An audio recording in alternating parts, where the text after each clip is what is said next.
BDA Operant Learning Center. Congratulations. All right.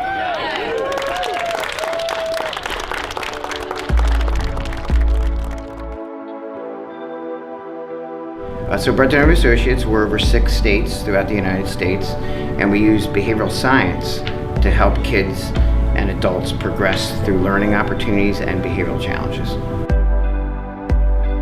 3, and cut.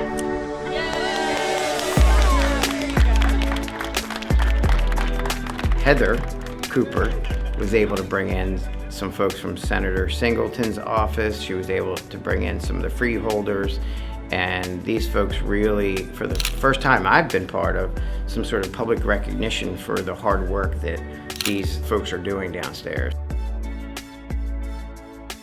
Many of the things that we see in adulthood start out in childhood.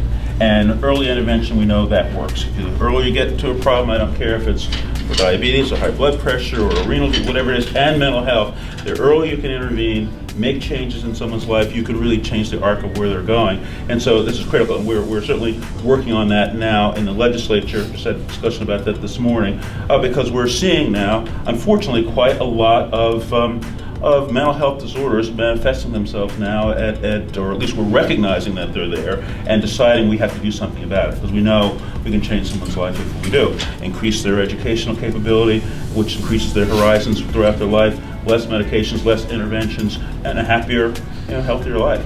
So this kind of a program and these programs all across the landscape here in New Jersey are critical for us. We need it, and congratulations and thank you. Thank you. Appreciate that so And again, much. as I shared as a parent, my daughter was on homebound instruction and couldn't leave the house for 2 years, so the options were in the school or out of the school. Something like this would have changed our entire family dynamic. So I wish you the best of luck. It doesn't just affect the children, it's a family, it's siblings, it's parents. I could not be more excited for you and the impact you're going to make on some families.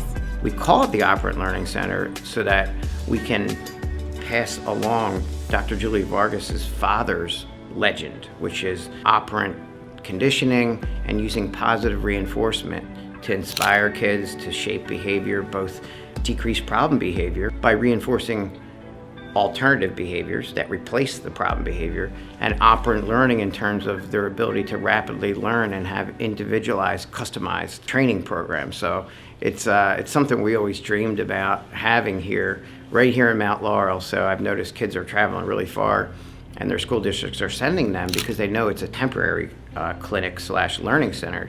And the whole operant word, most people don't know what that means, but it was something that B.F. Skinner uncovered these principles, years and years ago. And I think my mentor, Julie Vargas, will be proud to know that we named the clinic the Operant Learning Center.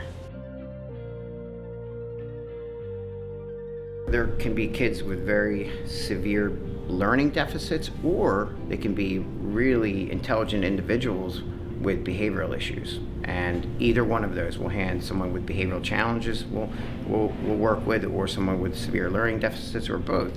What happens is they often cannot be led and they can't be successful in the public school setting.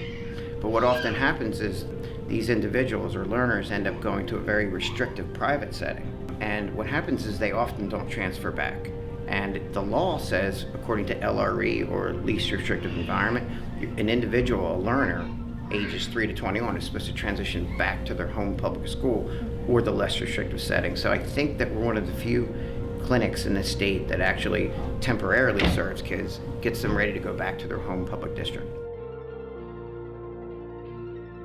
We're really excited because, we work with a lot of kids in district and even in some private schools already, and we have success keeping them there, but there's a smaller pool of students who aren't able to flourish and be successful in that setting, whether it's public school or private school in some cases. And what we find is sometimes that these students also, they're engaging in these problem behaviors, but they also have a lot of skill deficits that in the day-to-day school day, when they're not able to really work and build up those skills because they're working on their academics, and there's a lot of other like social skills and stuff that they're working on there. So we're hopeful here that we will be able to really build up their skill set that where they're lacking, as well as work on the problem behaviors, but those should sort of kind of go hand in hand, and then be able to get back to the most appropriate school setting where that they can function.